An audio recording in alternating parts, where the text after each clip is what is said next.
Hey, what's up everybody? Mike Lovelace with Lovey's Fat Life, and today we're going to try smoking two Boston butts on the RecTech 700, and we're going to try to do just a little test of what we've some questions that came to us before about fat cap up or off, down, all those kind of questions.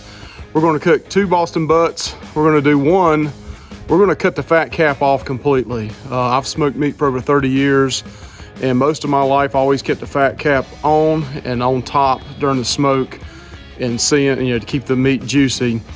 On this one today, we're going to cut the fat cap off of one. It's 9.5 pounds, so it probably takes it down to about 9 pounds. Cook it at the same temperature we're going to do on the other one that's 7.5 pounds, and we're going to leave the fat cap on. So we're going to see at the end of this, is it juicy? Is it not juicy? Is one drier more than the other? Also cook times, how long it cooks. How long it takes to finish off. I've always, I like to cook hot and fast, 250, 275. We're gonna let this run the RecTech all night long at 225, hit 180, extreme smoke for a couple hours, and then let it ride all night long. I don't have anywhere to go the next day, and just see how this thing turns out. So hang out with us, hang along with us, and see how this turns out. At the very end of this video, I'll give you my opinion on. Also, we're gonna try out Malcolm Reed's Killer Hogs barbecue rub, and tell you what we think of that as well. I've heard nothing but great things about it, but I bought a couple of shakers of it, one that's hot, and then a brisket rub, and then the regular Killer Hogs barbecue rub. So again, thank you guys, like and subscribe. All right, this is what we're working with today. We got a 9.5 and a 7.5 pounder that we got that are members marked. We got them from Sam's Club. And the 9.5, I tried to get something that was both about the same size, but they had a 9.5 and then a bunch of smaller ones. So that's why we're doing one 9.5 and a 7.5. Here's the Killer Hogs barbecue rub that is Malcolm Reed's. I just ordered 3 bottles of this, different types, but we're going to use that today as well. And here's a time lapse. Probably not the best cutting job I've ever done, but I just want to take the fat cap off this one that's 9.5 pounds. I still leave a little bit there to keep it moist, but we did trim it up pretty good. Probably trimmed it down to 1/8 of an inch or an 1/8 to 3/16. And then here in North Carolina, I guess we use everything here in North Carolina. You got East Coast versus West Coast, but I personally like mustard as a slather. You don't have to put a slather on it all. It's just something I like to do. I've had good luck out of it. You don't have to put anything on this at all. Some people use olive oil. But here you'll see I use a slather on the front and the back. And then on the sides, I don't use much of a slather on it. But I'm gingerly putting this Malcolm Reed rub on here. The one thing I did notice about the Malcolm Reed rub is it's very sweet. Sweeter than what I'm used to. I'm used to maybe a little bit more of a hot pepper taste to it. I did buy one of his Killer Hogs barbecue rub. Same thing as this, except it's a little hotter, and I've used it before, and I really liked it. So next time I'm doing Boston butts, I'll probably stick with a hot, because I do like my own personal recipe. Has a little bit more pepper and cayenne pepper in it. So again, you don't have to use mustard as a slather. Use whatever you want to, but we are gingerly putting this on here and getting ready to put these on the smoker.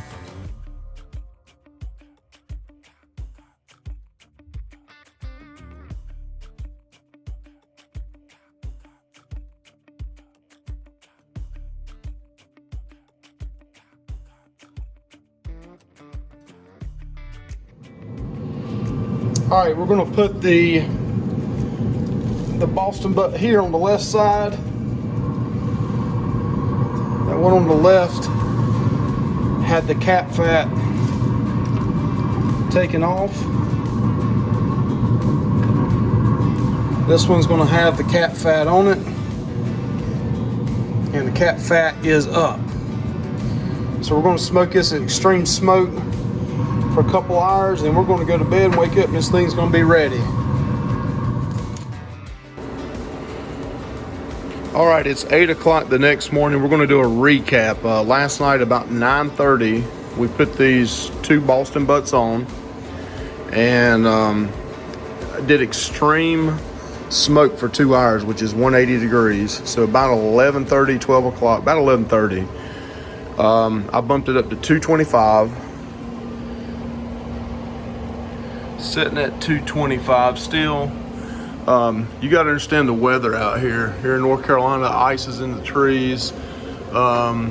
It was in the higher 20s last night with freezing rain. It's in the mid to upper 20s right now. It's kind of crazy weather here. But these have been on 8 hours at 225 and then 2 hours at 180. So it's been on 10 hours. I normally go hot and fast, or a little hot and fast, 250, 275. 275 is ideal for me when I'm cooking on my offset. So we're gonna see how far along these are. We're not in a hurry, so I was gonna cook them slow anyway today and probably eat these mid-afternoon before supper. So let's open this up and see what the temp is and what they look like. It's the first time this has been opened since you saw me put them on last night. And this was also with Malcolm Reed rub on them. The one on the left is going to be the one with the fat cap trimmed off. The one on the right is going to still have the cap fat. Fat cap. Yeah, I said that backwards. Oh wow, so look how beautiful they are. So this one right here does still have the fat cap on it. It's looking beautiful.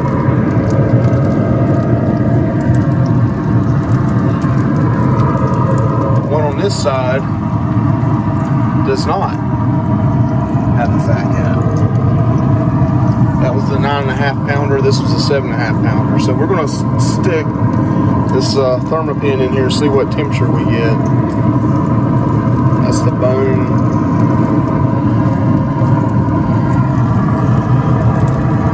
So we're getting 181. So it's getting, we got to get up to about 200, 205. So 181 there.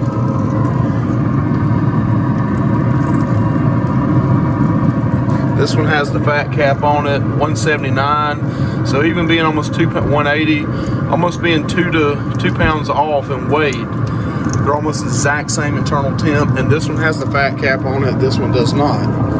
So we're not going to wrap this. Normally I wrap right before the stall, but we're going to ride this one all the way, not wrapped, just the seasoning on it, not moved them at all, till we hit about 200, 203, and then we'll wrap for 3 or 4 hours on our breasts. So again, I'm going to go ahead and just let this thing ride at 225 and see how many hours it takes. That's usually not how I do it, but I'm going to do this as a test and see how long it takes.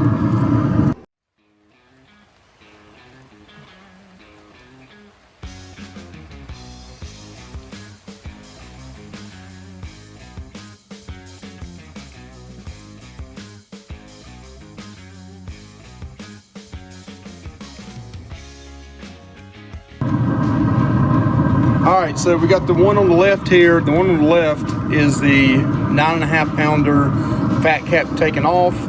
This is the 7.5 pounder fat cap still on. And we're gonna look at the difference here in the temps. You can see right there, 203. I actually went down too low right there, but there's about middle. It's about 203, 204, 205. It's like butter going in and out. That one's ready. This one, again, too far down in. It's about 5 degrees, 4 or 5 degrees off. So the one on the left, which was heavier, was a little bit ahead of the one on the right. So that's just something to learn a little bit. But we're going to take this one off, let this run a little bit more to about 203, 204, till it's butter going in and out.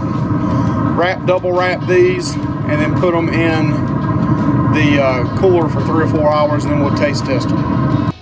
So here we got a quick video time, not really time lapse, but sped up, where we take both Boston butts off. This first one was ready, so we double wrap it aluminum foil, put it in the Cambro.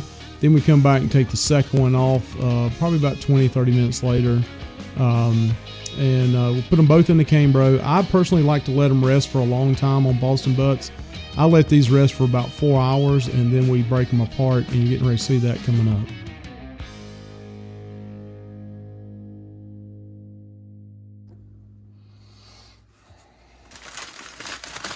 this is the fat cap, 7.5 pound. All right, as you can see, this bone pulls out very easy. This 7.5 pounder had been resting for 4 hours. Definitely tender. So here you'll see me just turn around and pull this thing apart. And then afterwards, there's a time lapse. We speed it up real quick, but you'll see us go through and clean all the fat out. I'm real particular about going through and getting all the little fat out of the inside as well. I don't ever want myself or a customer to bite down in a big old thing of fat. But that's just my personal opinion on it. Some people don't do it at all. They just pull it apart and eat it as is. But I like to go through and pull the fat out.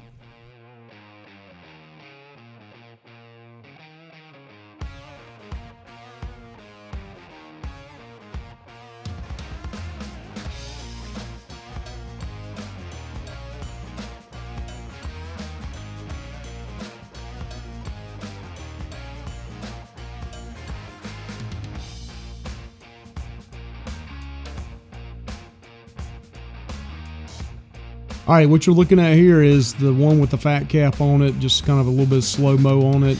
This stuff looked great, smelled great, and tasted great. But can you tell the difference that this one had the fat cap on it versus one that did not?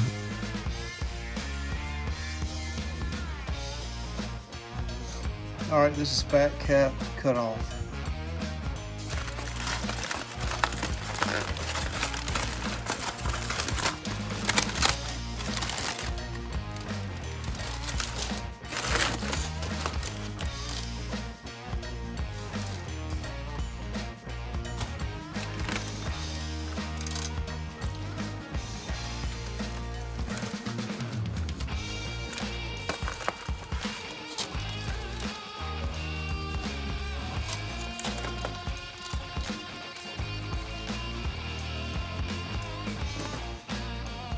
All right, this is no fat cap. No fat cap. All right, as mentioned, this is no fat cap, but look how moist it is. Those golden nuggets on it with no fat cap. Those dark bark, just that sweetness, a little crisp to it. Can you tell the difference? I'm going to tell you at the very end of this our opinion on it. All right, so here we got both of them in the same full pan. And can you tell which one's which? Can you tell on the left side or right side? The left side is either fat cap with it or no fat cap on it, and the other is the opposite. Left side on this had no fat cap, right side fat cap. So could you really tell the difference in the two? And actually, you see a little bit more chunks and dark nuggets on the right side. But man, this was really good. I'm going to give you our opinion on this, but you might be surprised. All right, guys, what's our final thought on this? After we smoked these things, I wish I had it on video and I forgot to do it, but I went ahead and in this video, you'll see it where we go ahead and debone the Boston butts and then take the fat out and all that on the 9.5 and the 7.5. Again, the 9.5, we cut the fat cap off on it. I asked my wife to try one of each one, and she couldn't tell the difference between the 7 pound one and the 9, the one with the fat cap and the one without. I actually tried both of them as well, and believe it or not, I couldn't tell the difference either. I mean, I knew which ones was which, but they both were juicy. You'll see in the video when I tear them apart, there's still plenty of moisture inside of them. One key thing though is that, and I tried to get two that they're the same weight, and I couldn't find them. I had to get what they had at the Sam's Club. The 9.5, after I trimmed the fat cap off, it weighed probably 9 pounds, and the other one's 7.5 pounds. The 9.5 actually cooked quicker than the one with the fat cap on, and the fat cap was on the bottom and not top. That was an error on my part. But so I'll be honest with you, the last 4 or 5 times I've cooked pulled pork, I have trimmed the fat cap down to almost nothing, almost kind of like a brisket, where you just have maybe an 1/8 or 3/8 of an inch, 3/16, I'm sorry, of a fat cap on it, and just let that melt down.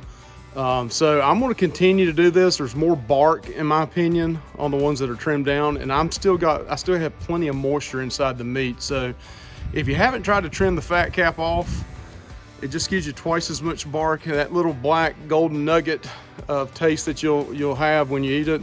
It's well worth it. Also on the Malcolm Reed rub, Killer Hogs rub. Probably just a little bit sweeter than what I normally like. I like mine to have a little bit more heat, but he does have a barbecue rub that has heat to it that I use that as well. So going forward, I'll probably use that one a little bit more. Both of them are still great, but personally, I like a little bit more heat to my rub and a little less sweetness on the rub. Again, thank you guys. Please like and subscribe to this. Hit us up on our group on Facebook, Lovey's Fat Life. The food and travel is what FAT stands for. We like to smoke meat, we like to do restaurant reviews, and we like to travel land or sea. Thank you guys. Have a great day. Love you. Here's a couple of playlists for food and travel and cruising. Thank you guys. Like and subscribe.